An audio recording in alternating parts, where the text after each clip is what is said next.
Hi everyone, Christina here. Welcome to day 7 of the holiday card series.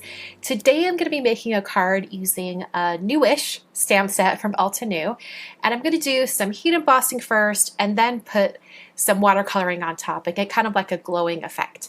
Hope you guys enjoy, and let's get into it. The stamp set I'm using is called Starry Night from Alta New, and it has some really great star clustered images, one that's in the shape of a tree and another that's kind of got a corner element to it if you want to use that one. So I'm going to start out by using watercolor paper today. I plan to do some painting over the top of that tree shape, so I'm just getting my watercolor paper ready.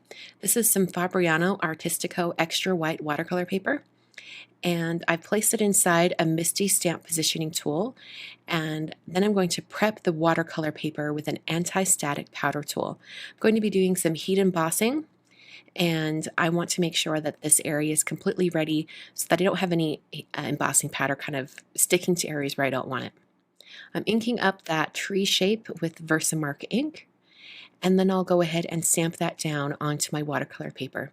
This is a really big image, so I'm going to make sure I really walk my fingers over every single area of this tree shape. And I'm actually going to stamp it twice. And this is because this watercolor paper is quite textured, and it just really helps to stamp things twice on watercolor paper. You'll get a much better impression, and it gives it kind of a second chance to fill in all of those gaps over the textured areas. So I'm going to add some gold embossing powder over the top. This is actually gilded embossing powder from Brutus Monroe, and it's a nice gold shade.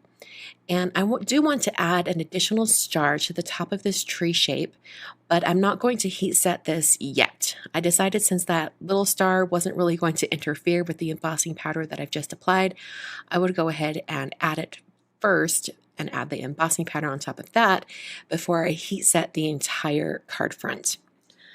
Excuse me, doing this voiceover early in the morning, so my voice isn't quite awake yet, so please forgive me.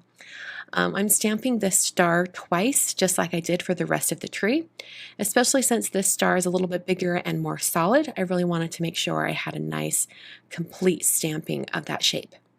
So I'm going to add more of that embossing powder. And what happened this time is I think I put my fingerprint just right next to that star when I was placing it onto the watercolor paper. So I had some embossing powder that kind of stuck to it. So I just took a dry paintbrush and brushed that away. I then used my heat tool to heat set this until it was completely smooth and melted. So now I'm going to move on to the watercolor portion of this card front. And this is where the bulk of my time was spent when it comes to this card design. I've taken some blue painter's tape and taped this down to a hardboard so that I can paint on top, and it's going to help prevent the paper from warping as it dries. I'm coating the entire area with a kind of a generous coat of clean water. This is going to help the colors to soften out and mix. I don't want like really harsh lines in my watercoloring. I want them to be fairly soft. And I'm going to do this in a few different layers. I'm going to put down a layer of color at the beginning, and then I'll go back through after it's dried and add an additional layer of color.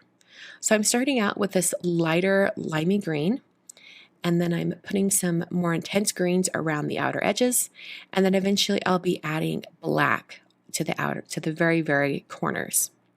I did take a paper towel and sop up some of that color in the center because I wanted it to be a little bit lighter.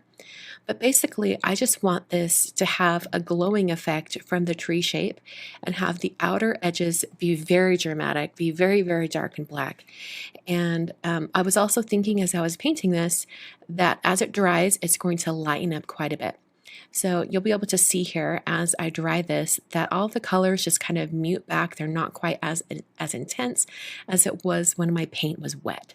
So after this was dry, I went back in with more color just to darken up those edges again. I wanted to make sure that it was nice and dramatic. Brought that green back in, and I eventually added some more of that limey green shade right back in the center.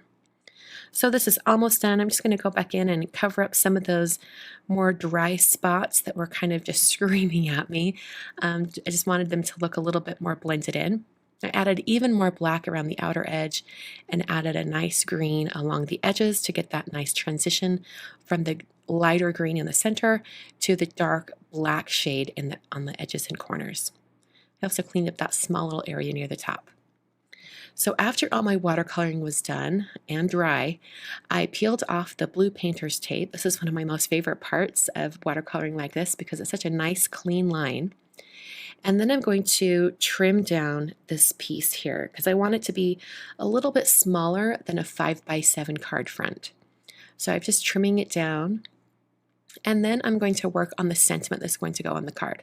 I've chosen to use some vellum, and I'm going to prep that with an anti-static powder tool. I'm going to stamp it and emboss in that same gold embossing powder. So I have a stamp from the stamp set, just says Merry Christmas, and I've stamped that in Versamark ink. And like I just mentioned, I coated it in some gold embossing powder. Once again, this is gilded embossing powder from Brutus Monroe. Tapped off the excess and then hit that with my heat tool.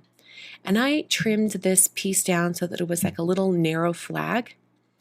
And then I took my Versamark ink pad and I added it just to the left edge of that strip, dipped it in the embossing powder, and then hit that with my heat tool. And this is going to give that one edge just a gold shade, and that's going to give me an opportunity to put adhesive behind that area. I did the same thing to all the edges of my watercolor piece just to add a little more gold. I added some inking around all of the edges and then dipped each side into my container of embossing powder. This is when having a larger container of embossing powder is really helpful. You can dip your entire edge of your piece into that embossing powder and it's super easy. Then went around the edges and heat set that till everything was smooth and melted. And I really love adding gold edging like this on my holiday cards. I think it gives it a little more of a elegant look. So as far as that greeting goes, I'm going to wait to adhere that until I've got everything on my card front. But I just wanted to get an idea of how it would look. So I'm placing it over that edge. And then I'm going to prep my card base. So like I mentioned before, this is a 5x7 card. I've got some basil marshmallow cardstock, and I've cut it to be 10 inches wide by 7 inches tall, and then scored it at 5 inches so that it created a 5x7 card. I folded that over and creased the fold with my bone folder, and then I put a bunch of foam adhesive behind my watercolor panel. I was not shy with the foam adhesive. I wanted to make sure that it would hold up to going through the mail. And then I pressed that down onto my card front, nice and centered on my 5x7 card. So the last thing to do is to adhere that little sentiment strip. So I'm going to take some Ranger Multimedia Matte Adhesive and put a tiny bit of adhesive just behind that gold embossing on the left edge. And I'll get that in place, and then I'm going to put an acrylic block over the top, and that's going to hold it down while it dries. The vellum wanted to kind of curl up, but once I placed that on placed the acrylic block on top, it held it down long enough so that it adhered flat. And that is the complete card for today.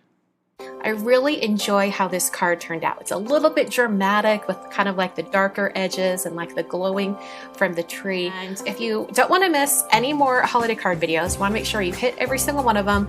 You're going to want to subscribe and hit the notification bell. That makes it so whenever a new video goes up, you will be notified for sure.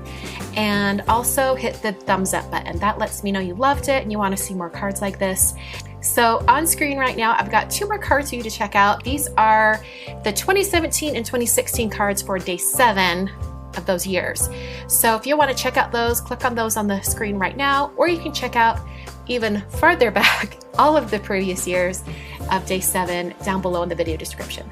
Thanks so much for watching today, and I will catch you guys on Monday for day 8.